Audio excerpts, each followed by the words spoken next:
Hello and welcome back to Software 101. In this video we're actually going to tackle holes since we are using the same object that we had just created in the last video.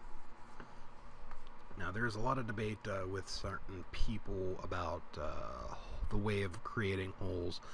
There is a right way and a wrong way per se, depending on which standards you would like to follow when it comes to hole creation.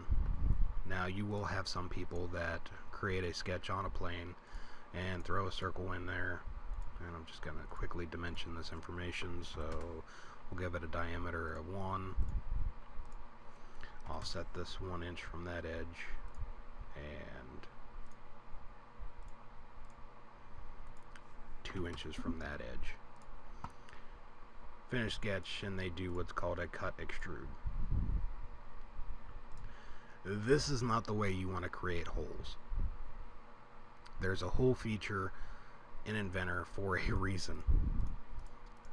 As far as I'm concerned, it is something that needs to be utilized. Instead of doing a cut extrude on every hole, it makes things a little bit harder later on down the line, especially with larger level assemblies and constrainings. It's just, in the words of one of my friends, it's no bueno. So what we're going to do is we're going to create a 2D sketch on this surface, and we're going to pick on point, or center point, and we're going to drop that point on that surface, and we're going to give it some dimensions here.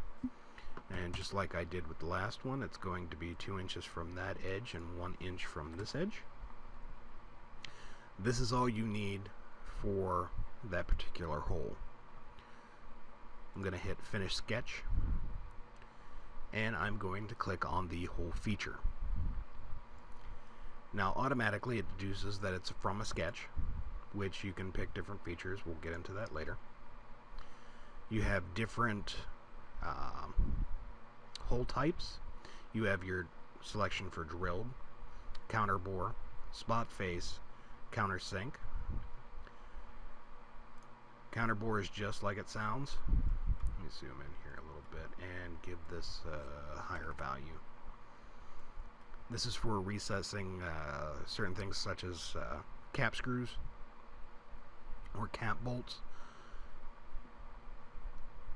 You have spot face, which could be used for a couple different things, such as spot face welding to make an area a little bit more tough.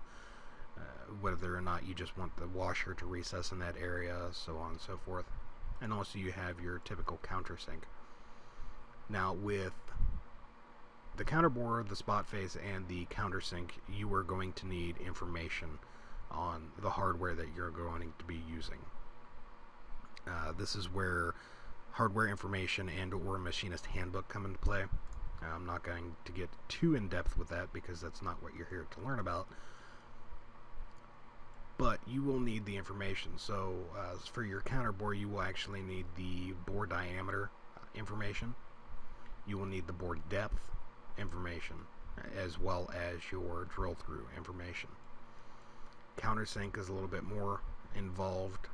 You have your overall diameter of the countersink head, which would be usually the widest part of a screw head.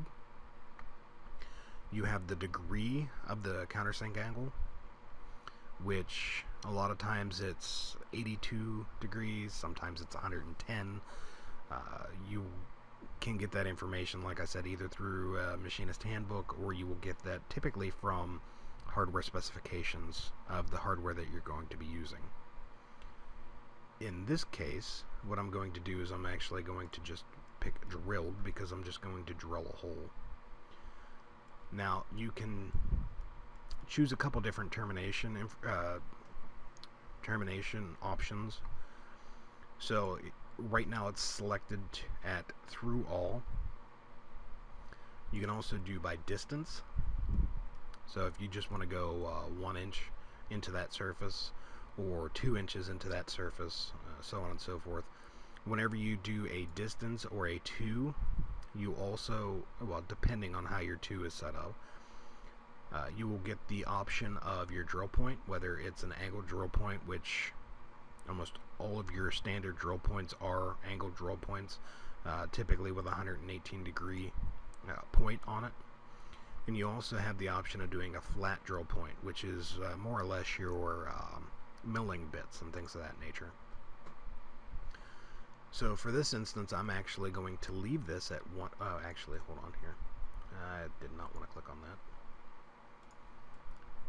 As far as your 2 information for your termination, I can pick 2 and actually pick my center plane if I wanted to drill it to center. You can pick any plane you wish. You can actually create planes if you wanted to. I think it's a little redundant. If you go that route, try and use it tactfully. Don't throw a plane in there at 1.5 inches if you know it's just going to be 1.5 inches deep. That is just adding more information to the model than you really need. So, with that being said, I'm going to drill it at a distance of 1 inch. I also have options down here. Well, I have a flip option as well. But I also have options here. Simple hole that's drilled through. You have a clearance hole, which is I click on that. You could specify which fastener you're going to be using. So we'll say for the sake of argument here, for example, it's just going to be an ANSI unified thread, and it's going to be just use an 82 degree flathead machine screw at 1/4 inch. You also have the fitment option of whether it's a close, normal, or loose fit. This comes in, the specific item here comes in whenever you're dealing with very tight tolerances. At least that's what I use it for. Otherwise, I typically do not use this. It is, how would I put this? It is easy to use this clearance hole if somebody gives you some information, say, for the sake of argument, somebody is mating this to a threaded boss or a piece of plate with a thread in it, and the fastener will actually flow through this, and you are given the information that it is say the fastener that they're using is 1/4 inch 20, but it's not being threaded. Instead of looking up the information in either Google or a machinist handbook, you can actually click on the clearance hole and say that you are going to be using a fastener that is 1/4 inch, and you're going to use a normal fitment. Hit OK. That size, it will not be 1/4 inch. Obviously, you can see that right here. It'll actually be 0.266, which is large enough for the fastener to fit through that hole without binding. If you ever attempted to put a 1/4 inch fastener through a hole that has been drilled at 1/4 inch, it is how would I put it? It's a little tight. It's not something that'll just drop through nice and easy and allow you to mate it to another surface. That is what this can be used for. You also have the option of throwing threads into this. So if you choose threads, this is whenever you're cutting threads into a part, you have a drop down for a multitude of different options as far as your threads go. So you have your ANSI unified, ANSI metric, isometric, your isometric trapezoidal threads, ISO pipe, JIS pipe, DIN pipe, BSP, GB, and so on and so forth. Typically, you're going to be using one of two different things. And I say this is typically. For normal fasteners, you're going to be either using ANSI Unified, which is Imperial or English, and you're going to be using you're going to be using ANSI Metric. For this, we're going to assume that we're going to be using Imperial because we are in I am in America. If you're in, the UK or overseas where everybody else uses the metric unit system, you'll probably be using ANSI Metric. But for this demonstration, we're going to be using ANSI Unified. And I'm going to give this a value of 1/2 inch. Now, after you go with picking your size of your fastener, it'll also ask you for your designation. This is typically your thread count. So here we have 1/2 inch by 13 UNC, which is Unified Coarse. You have a UNS, Unified Standard, UNF, which is a fine cut, UNS. You also have, I can't talk today. You also have a UNEF, which honestly, other than knowing that it has thread pitch 28, I really don't know what it's used for. But for this argument, I'm going to say it's a UNF, or a Unified Fine, which is 1/2 inch by 20. Your class will be written on, divulged in your hardware information, whether you get it from an engineer or you get it offline. You have 1, 2, and 1B, 2B, 3B. A good majority of the time it's going to be class 2B. I believe, this minor diameter, I don't believe I've ever seen it on grade. I could be wrong and could have not been paying attention, but moving on, you have whether or not it's going to be a right-hand thread or a left-hand thread, which is your you could designate right here, just with this little, what is that, not a chat box, but a radio button. That's what the word I was looking for. Here you have the option of doing full depth thread, or if you only want to thread a certain length, you can actually say, I want to, I have a 1 inch deep hole, but I want to only cut maybe 3/4 of an inch in a thread, or 875, whatever the thread depth you want to be, you could designate here. Let's see here, I'm going to do a full thread on this one, and I'm going to hit OK. Now, actually, wait a minute, there was something that I forgot, a feature, or maybe not. I thought there was a iMate option in here, but I guess I was wrong. And if you ever want to go through, this wasn't covered in the last video, which I apologize. If you right click on any of the features in your drop-down tree, you can actually go into more options with it. So inferring iMates, if I want to press a feature, I can create a note based on that feature. I can edit my feature, edit the sketch of that feature. So if I want to move that, instead of going about it the hard way, I could just right click on that, edit sketch, and change a value. So I'm going to change this to 1.25. So I can change this to 1.25. Click on the green check mark, finish my sketch, and it automatically updates for me. That is the one good thing about parametric modeling. Whenever you make a modification, you can get it to update. I apologize for that interruption. I can't even remember what I was saying. The pros and cons of having a pause button for recording.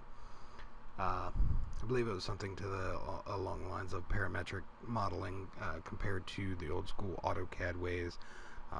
You can update things a lot easier and a lot faster than you'd be able to in like AutoCAD or Medusa or things of that nature. But from here you can, what I'm going to do is I'm actually going to create another hole.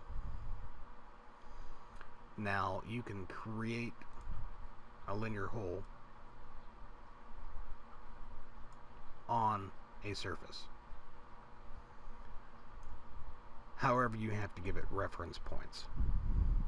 So for the sake of argument here, I'm going to reference, oh crap, it's not going to let me do it without a plane. That's not a plane.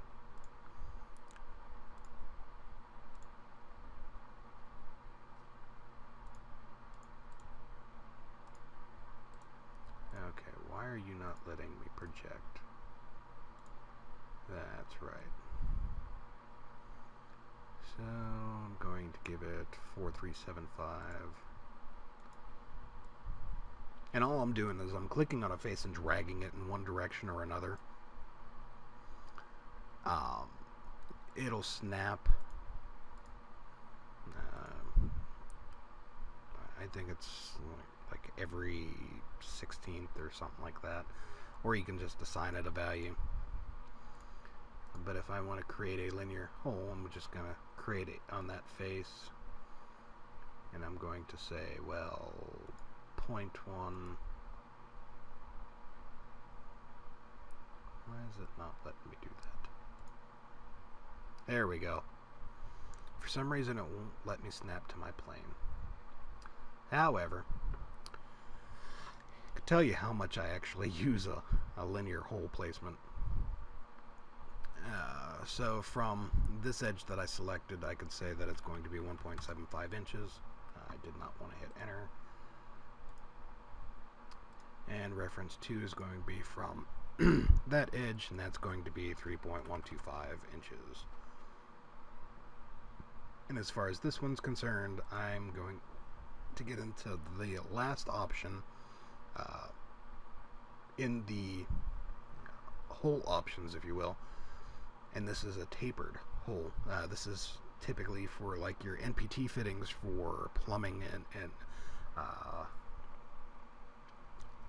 like pneumatic fittings or hydraulic fittings, things of that nature, where it's not a straight thread, it's a tapered thread.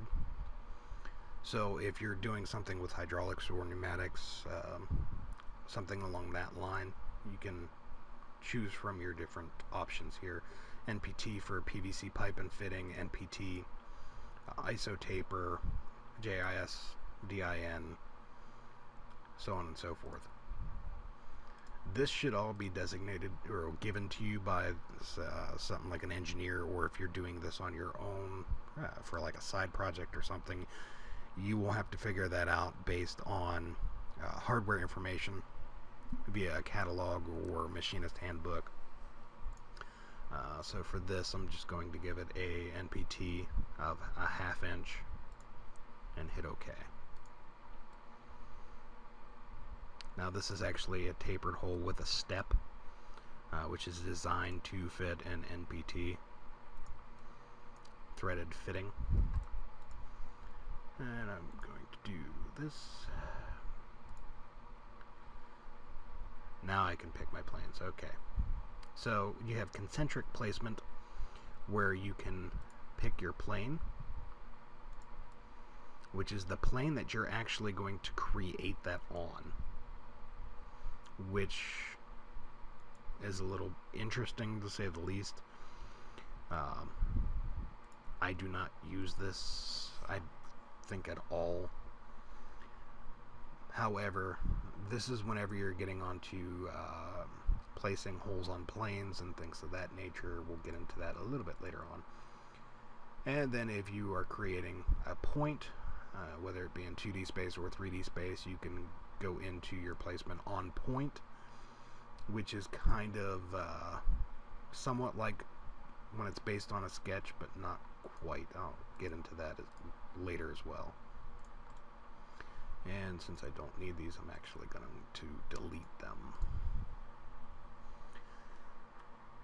That's about it. 4 holes for today.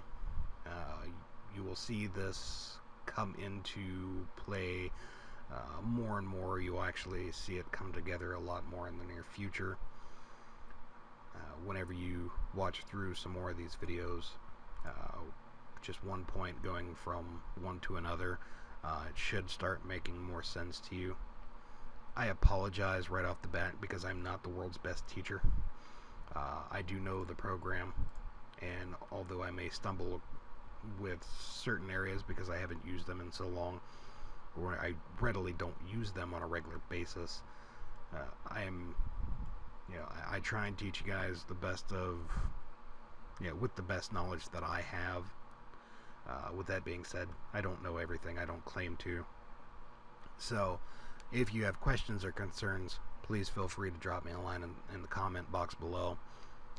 Please feel free to like and or subscribe to the video and or the channel. That way, you know when videos are coming out. I know if you are liking the videos or if I need to do things a little bit better, which I know my teaching skills need definite improvement.